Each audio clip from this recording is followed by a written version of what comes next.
ಅರ್ಜಿ ಸಲ್ಲಿಕೆ ಮಾಡಿ 1 ವರ್ಷ ಆದರೂ ಕೂಡ ಗೃಹಭಾಗ್ಯ ಇಲ್ಲ. 1 ವರ್ಷ ಏನು 5 ವರ್ಷ ಆಗಿರೋದನ್ನು ತೋರಿಸ್ತೀನಿ ನಿಮಗೆ. 50,000 ಅಡ್ವಾನ್ಸ್ ಕಟ್ಟಿದ್ರು ಕೂಡ ಮನೆ ಕೊಟ್ಟಿಲ್ಲ. ಫುಲ್ ಅಮೌಂಟ್ ಕಟ್ಟಿಲ್ಲ ಅಂತ ಮನೆ ನೀಡದೆ ವಸತಿ ಇಲಾಖೆ ಬಿಟ್ಟಿದ್ದಾರಂತೆ.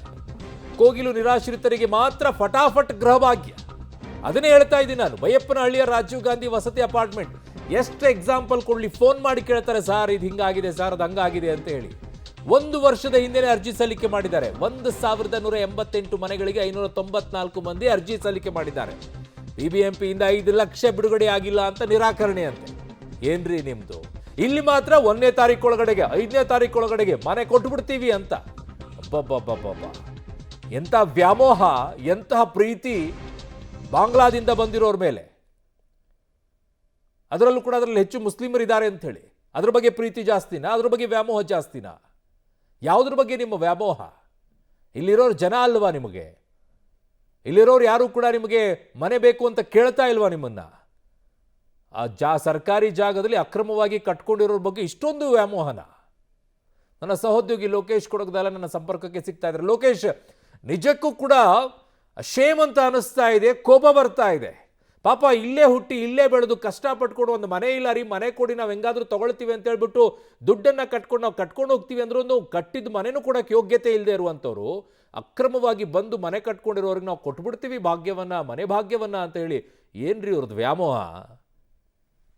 ಅರುಣ್, ಖಂಡಿತ ಈ ವಸತಿ ಇಲಾಖೆ ಭಾರಿ ಧೋರಣೆ ಮಾಡ್ತಾ ಇದೆ. ಇಲ್ಲೇ ಕಷ್ಟಪಟ್ಟು ಕೂಲಿ ನಾಲಿ ಮಾಡಿ ದುಡ್ಡು ಕೂಡಿಕ್ಕೆ ಒಂದು ಮನೆ ತೆಗೆದುಕೊಳ್ಳೋಣ ಅಂತೇಳಿ ಅಡ್ವಾನ್ಸನ್ನು ಮಾಡಿದ್ರು ಕೂಡ ಅಂಥವ್ರಿಗೆ ಮನೆ ಕೊಡ್ತಾ ಇಲ್ಲ. ಕಳೆದ 2-3 ವರ್ಷಗಳಿಂದನೂ ಕೂಡ ಕಚೇರಿಯಿಂದ ಕಚೇರಿಗೆ ಅರ್ಹ ಫಲಾನುಭವಿಗಳು ಅಲಿತಾ ಇದ್ದಾರೆ, ಆದರೂ ಕೂಡ ಮನೆಯನ್ನು ಅವರಿಗೆ ಕೊಡ್ತಾ ಇಲ್ಲ. ಅಂತಹ ಪರಿಸ್ಥಿತಿ ನಿರ್ಮಾಣ ಆಗಿದೆ. ಆದರೆ ಇಲ್ಲಿ ಕಳೆದ ಎರಡು ದಿನಕ್ಕೇನೆ ಅವರಿಗೆ ಮನೆ ಕೊಡ್ತೀವಿ ಅಂತೇಳಿ ತರಾತುರಿಯಲ್ಲಿ ಲಿಸ್ಟ್ ಮಾಡೋದೇನು, ಅವ್ರ ದಾಖಲಾತಿಗಳ ಸಂಗ್ರಹ ಮಾಡೋದೇನು, ಮನೆ ಈಗಲೇ ಕೊಡ್ತೀವಿ ಅಂತೇಳಿ ಸಚಿವರು ಹೇಳೋದೇನು, ಆ ರೀತಿ ಆಗ್ತಾ ಇದೆ. ಆದರೆ ಇಲ್ಲೇ ವಾಸ ಇರತಕ್ಕಂಥ ಸ್ಥಳೀಯರು ಕಳೆದ 2-3 ವರ್ಷಗಳಿಂದ ಅರ್ಜಿಗಳನ್ನು ಸಲ್ಲಿಸಿ ಕಚೇರಿಗೆ ಅಲಿತಾ ಇದ್ರು ಕೂಡ ಅವ್ರಿಗೆ ಮನೆ ಕೊಡುವಂಥ ಕೆಲಸ ಆಗಿಲ್ಲ. ಕಂಪ್ಲೀಟಾಗಿ ಎಲ್ಲ ಪೇಮೆಂಟ್ ಮಾಡಿದ್ದಾದ್ಮೇಲೆ ಫುಲ್ ಅಮೌಂಟು ಕೊಟ್ಟರೆ ಮಾತ್ರ ಮನೆಯನ್ನು ಕೊಡ್ತೀವಿ ಅಂತೇಳಿ ಅವರಿಗೆ ಮನೆಯನ್ನು ಕೊಡ್ದೇನೆ ಹಾಗೆ ಇಟ್ಕೊಂಡಿರ್ತಕ್ಕಂಥದ್ದು ಕಂಡು ಬರ್ತಾ ಇದೆ. ಈಗೇನು ಬೈಯಪ್ಪನಹಳ್ಳಿ ಅಪಾರ್ಟ್ಮೆಂಟಲ್ಲಿ ಮನೆ ಕೊಡ್ತೀವಿ ಅಂತ ಹೇಳ್ತಾ ಇದ್ದಾರೆ.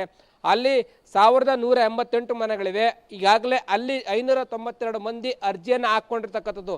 1.5 ವರ್ಷದಿಂದ ಕೂಡ ಅವ್ರು ಅರ್ಜಿಯನ್ನು ಹಾಕಿ ಮನೆ ಕೊಡ್ತಾರೆ ಅಂತ ಕಾಯ್ತಾ ಇದ್ದಾರೆ, ಅವ್ರಿಗೆ ಮನೆಯನ್ನು ಕೊಟ್ಟಿಲ್ಲ. ಈ ನಿರಾಶ್ರಿತರಿಗೆ, ಈಗ ಕೋಗಿಲು ನಿರಾಶ್ರಿತರಿಗೆ ನಾಳೆನೇ ಮನೆ ಕೊಟ್ಬಿಡ್ತೀವಿ ಅಂತೇಳಿ ವಸತಿ ಇಲಾಖೆ ಹೇಳ್ತಾ ಇದೆ.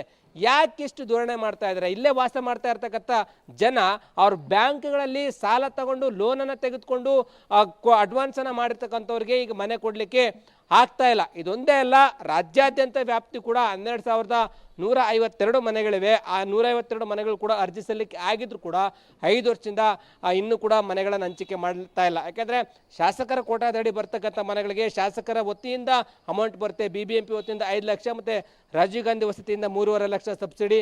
ಇನ್ನುಳಿದಂತೂ ಉಳಿದ ಅಮೌಂಟನ್ನು ಇವರು ಪೇ ಮಾಡಬೇಕಾಗತ್ತೆ. ಅದ್ಯಾವುದನ್ನು ಕೂಡ ಮಾಡ್ತಾ ಇಲ್ಲ. ಮಾಡಿದಾದ್ಮೇಲೆ ಕೊಡ್ತೀವಿ ಅಂತೇಳಿ ಈ ರೀತಿಯಾಗಿ ಧೋರಣೆಯನ್ನು ಮಾಡಿಕೊಂಡು ಮನೆಗಳನ್ನು ಕೊಡದೆ ಸಾರ್ವಜನಿಕರಿಗೆ ತೊಂದರೆ ಕೊಡುವಂಥ ಕೆಲಸ ವಸತಿ ಇಲಾಖೆ ಮಾಡ್ತಾ ಇದೆ. ಆದರೆ ಇವರಿಗೆ ಒಂದು ರೀತಿ ವ್ಯಾಮೋಹ ಬಂದುಬಿಟ್ಟಿದೆ. ವ್ಯಾಮೋಹ ಬಂದು ಇಲ್ಲಿ ಇರ್ತಕ್ಕಂಥವ್ರಿಗೆಲ್ಲರಿಗೂ ಕೂಡ ಮನೆ ಕೊಡಬೇಕು ಅಂತೇಳಿ ಸಚಿವರು ಒತ್ತಡ ಹಾಕಿ, ಸಚಿವರೇನೆ ಸ್ವತಃವಾಗಿ ಅಧಿಕಾರಿಗಳಿಗೆ ಒತ್ತಡ ಹಾಕಿ ಬೇಗ ಲಿಸ್ಟ್ ಔಟ್ ಮಾಡ್ಕೊಂಡವ್ರಿಗೆ ಮನೆಗಳು ಕೊಡೋದಕ್ಕೆ ಈಗ ಮುಂದಾಗ್ತಾ ಇದೆ. ಸರ್ಕಾರ ಇಲ್ಲಿ ವಾಸ ಮಾಡ್ತಕ್ಕಂಥವ್ರು ಕನ್ನಡಿಗರಿಗೆ ಅನ್ಯಾಯ ಮಾಡ್ತಾ ಇದೆ ಮನೆ ಕೊಡೋ ವಿಚಾರದಲ್ಲಿ ಅಂತ ಹೇಳಿದ್ರೆ ತಪ್ಪಾಗ್ಲಿಕ್ಕಿಲ್ಲ. ಅರುಣ್. ಓಕೆ ಲೋಕೇಶ್, ನಿಮ್ಮೆಲ್ಲ ಮಾಹಿತಿಗೆ ಧನ್ಯವಾದಗಳು. ನಿಮಗೆ ಇಲ್ಲೇ ಇರುವಂಥವ್ರ ಬಗ್ಗೆ ವ್ಯಾಮೋಹ ಇಲ್ಲ, ಹೊರಗಡೆಯಿಂದ ಬಂದವ್ರ ಬಗ್ಗೆ ವ್ಯಾಮೋಹ ಕಾಣಿಸ್ತಾ ಇದೆ ಬಿಡಿ. ಹಿಂದಿನಿಂದಲೂ ಕೂಡ ಹೊರಗಡೆ ಬಂದವ್ರ ಬಗ್ಗೆನೇ ವ್ಯಾಮೋಹ ಅಲ್ವಾ ಕಾಂಗ್ರೆಸ್ಸಿಗೆ?